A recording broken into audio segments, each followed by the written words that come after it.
నమస్కారం గురుగారు. శ్రీమాత్రే నమమ్మ. గురుగారు, చాలాసార్లు వింటూ ఉంటాం.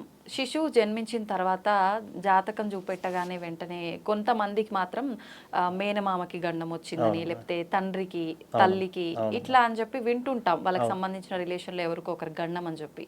ఇది నిజంగా ఇట్లా పుడతారా గురుగారు? శిశువు జన్మించడంతో ఎవరికో ఒకరికి ప్రమాదం రావటం ఇదంతా ఏంటి? వినటానికైతే ఇదంతా ఒక చాదస్తం, మూఢనమ్మకము అట్లా అనిపిస్తుంది. ఇదంతా ఉందంటారా?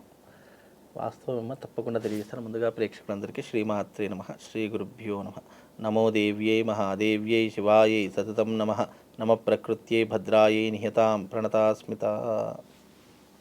అంటే ఇక్కడ జననకాల దోషము అనేటటువంటిది ఒకటి ప్రస్తావన రావాలి. జననకాల దోషము అంటే ఏంటి అంటే గనక మనకు 27 నక్షత్రాలు ఉంటాయి.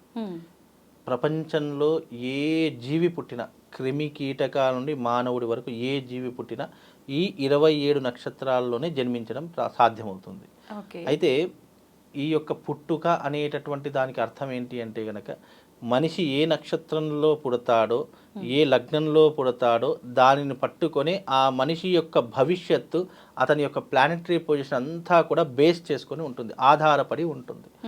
అప్పుడు ఆ మనిషికి పుట్టినటువంటి శిశువు, ఆడైనా సరే మగైనా సరే, పుట్టినటువంటి శిశువుకి జననకాల దోషము అని చెప్పేసి ఒక ప్రస్తావన వస్తుంది. జననకాలం అంటే ఏంటంటే 27 నక్షత్రాలలో కొన్ని నక్షత్రాలకు దోషము అనేటటువంటి. దోషము అంటే అర్థం ఏంటి? అతని జీవిత కాలంలో జరిగేటటువంటి నెగిటివ్స్ని దోషము అని అంటాము. ఒక పిల్లవాడు మూలా నక్షత్రంలో పుట్టాడనుకోండి, మనకు ముఖ్యంగా పెద్ద దోషాలు ఏంటి అంటే గనక మూలా నక్షత్రము, జ్యేష్ఠ నక్షత్రము, ఆశ్లేష నక్షత్రము. ఈ 3 నక్షత్రాలలో పుడితే గనక వాళ్ళకు తప్పకుండా శాంతి పరిహారం చేయాలి. అంటే దీనిని జననకాల దోషము అని అంటారు. అంటే 27 నక్షత్రాలలో ఏ నక్షత్రంతో పుట్టినా తప్పనిసరిగా చేయించవలసినటువంటి క్రతువు ఏంటంటే రుద్రాభిషేకం చేయించాలి, ఆంజనేయ స్వామికి సింధూరార్చన చేయించాలి. అలాగే పుట్టినటువంటి శిశువు యొక్క ముఖం ఏదైతే ఉంటుందో అది నూనెలో చూడాలి అని చెప్పేసి చెప్తూ ఉంటారు. ఇక మూలా నక్షత్రంలో కానీ జ్యేష్ఠ నక్షత్రంలో కానీ పుట్టినటువంటి పిల్లలకు ఏంటి అంటే కనుక తప్పకుండా వాళ్ళకు మండపారాధన ఉంటుంది. మండపారాధన అంటే నవగ్రహ పూజ, అలాగే కలశస్థాపన, ఏ నక్షత్రంలో పుట్టాడో ఆ నక్షత్రానికి పూజాది క్రతువులు, ఇలా కొన్ని ఉంటాయి. ఎందుకు అని అంటే గనక ఆయా నక్షత్రాలలో పుట్టినటువంటి జాతకులకు ఆరోగ్యం బాగా లేకపోవడం కానివ్వండి, ఎలా పెరిగి పెద్ద అవుతూ ఉంటారో వాళ్ళ యొక్క విధానాలలో కానీ వాళ్ళ యొక్క ఆలోచనలో కానీ ఎన్నో రకాలైనటువంటి మార్పులు రావడం కానీ, కొన్ని మీరు అన్నారు మేనమామ గండము అని చెప్పేసి, ఆ పుట్టినటువంటి పిల్లల ద్వారా మేనమామలకు కానీ లేదా తల్లికి కానీ ఏదైనా ఇబ్బందులు ఏర్పడడం కానివ్వండి, ఇలా ఎన్నో రకాలైన సమస్యలు జరిగే అవకాశాలు పుట్టినటువంటి శిశువుని పట్టుకొని ఏర్పడుతుంటాయి. కొంతమందికి పుట్టినటువంటి పిల్లలను బట్టి కూడా తండ్రి యొక్క జాతకం కానీ తల్లి యొక్క జాతకం కానీ మారేటటువంటి స్వభావాలు కనిపిస్తాయి. అంటే కొంతమందికి ఎలా అంటే గనక ఈ మధ్య కాలంలో నేను విన్నటువంటిది ఏంటంటే, ఒక కుటుంబంలో ఒక శిశువు జన్మించగానే తండ్రికి అదృష్టం కలిగి రావడం, అంటే వ్యాపారంలో అభివృద్ధి కలిగి రావడము, ఆకస్మిక ధనలాభం రావడము, లేదా కోర్టులో ఉన్నటువంటి ఆస్తులు కలిసి రావడము. కొంతమందికి ఇలాంటి అదృష్ట యోగాలు కలుగుతాయి ఆ కుటుంబానికి. అంటే తండ్రికి జరిగితే ఆ కుటుంబం మొత్తానికి జరిగినట్టే. కొంతమందికి ఎలా ఉంటాయంటే పుట్టినటువంటి పిల్లవాడిని బట్టి, పుట్టినటువంటి జాతకాన్ని బట్టి, ఒక ఆడగాని మగగాని శిశువు కనుక పుడితే ఆ ఇంట్లో ఏదో ఒక నష్టం జరగడము, లేదా అదే సమయంలో తండ్రి చనిపోవడం కానీ, లేదా తల్లి చనిపోవడం కానీ, లేదా రోడ్డు ప్రమాదాలు జరగడం కానీ, లేదా సంపాదించింది ఆస్తి నష్టం జరగడం కానీ, ఇలా లేదా బంధువర్గంలో విరోధం ఏర్పడడం, ఇలా ఏదో ఒక సమస్యలు మొదలవుతాయి. అంటే అప్పటి వరకు లేనటువంటి సమస్యలన్నీ కూడా జనన కాలంతో, ఒక శిశువు పుట్టిన సమయాన్ని బట్టి ఇన్ని ఇబ్బందులు వచ్చాయి. అంటే దీనిలో ఇబ్బందులు ఉన్నాయి, పాజిటివ్ ఉంది, నెగిటివ్ కూడా ఉంది. అంటే ఆయా పుట్టినటువంటి బిడ్డను పట్టుకునే సమయాన్ని బట్టి దాన్ని మనం ఏమంటాము, దోషము అని అంటాము. కానీ అవన్నీ దోషం అంటే అర్థం ఏంటి? నీకు జరిగేటటువంటి పాజిటివ్ ఆర్ నెగిటివ్ ఈ రెండింటిని దోషము అని పరిగణలోకి తీసుకుంటాము. అందుకే ఈ గండాలు అంటే అర్థం ఏంటి అంటే, నీకు జీవితకాలంలో నువ్వు పుట్టినప్పటి నుండి నువ్వు చనిపోయేంత వరకు నీ జీవితంలో వచ్చే గండాలు కానీ, ఇబ్బందులు కానీ, విపత్తులు కానీ, ఇవన్నీ కూడా ఎలా ఉన్నాయి అని తెలిపేటటువంటిది నక్షత్ర జ్యోతిష్యాలయం.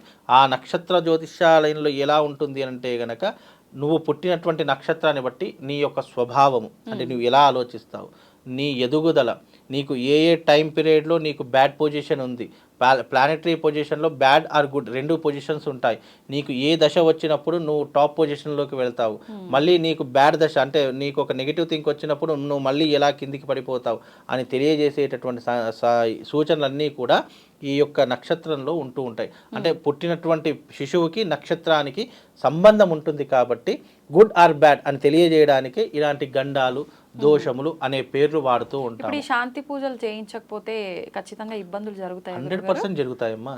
ఎందుకు జరుగుతాయి? ఇప్పుడు ఉదాహరణకు నాకు ఒక వ్యాధి వచ్చిందండి, ఆ వ్యాధి వచ్చింది అని తెలిసి కూడా నేను దానికి ట్రీట్మెంట్ చేసుకోకుండా అది అలాగే పెట్టుకుంటే ఏమవుతుంది, ఆ వ్యాధి ముదిరి ముదిరి ముదిరి మన ప్రాణానికి హాని చేస్తూ ఉంటుంది. అలాగే ఒక శిశువుకి 27 నక్షత్రాలకు దోషం అనేటటువంటిది మనకు ఈ యొక్క సనాతన ధర్మంలో ధర్మసింధువులో చెప్పారు ఏ నక్షత్రానికి ఎలాంటి క్రతువులు చేసుకోవాలి. కానీ అన్ని నక్షత్రాలకు కాకుండా కొన్ని నక్షత్రాలకు ప్రధానంగా ఈ అశ్విని నక్షత్రంలో పుడితే తల్లికి తండ్రికి గండం అని చెప్పేసి, మూలా నక్షత్రంలో పుడితే మేనమామ గండం అని చెప్పేసి, జ్యేష్ఠ నక్షత్రంలో పుట్టడం అనేటటువంటి ద్వారా తల్లికి తండ్రికి గండం అని చెప్పేసి, కొంతమందికి మేనత్తల గండం అనేటటువంటిది ఉంటుంది, ఆశ్లేష నక్షత్రంలో పుట్టినటువంటి వారికి అత్త గండం అని చెప్పేసి, ఇలా కొన్ని ఉంటూ ఉంటాయి. అంటే అవి చేసుకోవడం ద్వారా వాళ్ళకు ఉన్నటువంటి ఇబ్బందులు ఏవైతే ఉన్నాయో లేదా వాళ్ళ నుంచి వచ్చే నెగిటివ్స్ ఏవైతే ఉన్నాయో అవి కొంతవరకు ఉపశమనం కలుగుతుంది. కొంతవరకు శాశ్వతంగా ఏది ఉండదమ్మా, నువ్వు కర్మ ఫలితం అనుభవించవలసిందే. అంటే కొంతవరకు అని ఎందుకన్నానంటే కనుక గొడ్డలితో పోయేదాన్ని భగవంతుడు గోటితో తీసేస్తాడు. పెద్ద యాక్సిడెంట్ అయ్యేది ఉంది, చిన్న సైకిల్ ప్రమాదంతో తప్పించేస్తూ ఉంటాడు, అంతే తప్ప కర్మ ఫలితం తప్పించుకోవడం నేనే కాదు భగవంతుడికి కూడా సాధ్యపడదు అంత. ఎందుకంటే దీనికి చిన్న ఉదాహరణ కూడా చెప్తాను. త్రేతాయుగంలో శ్రీరాముడు వాలిని చెట్టుచాటుని చంపాడని చెప్పేసి ద్వాపర యుగంలో ఆ శిక్షను అనుభవించడానికి శ్రీకృష్ణుడు ఒక అడవిలో పడుకొని ఉంటే అడవిలో ఉండేటటువంటి సంచరించేటటువంటి వాడు వాలిగా పుట్టి అతడు ఒక లేడీ అనుకొని బాణం వదిలితే కరెక్ట్గా ఆ యొక్క బాణం వెళ్ళి శ్రీకృష్ణుడి యొక్క బొటన వేలకు తగులుతుంది.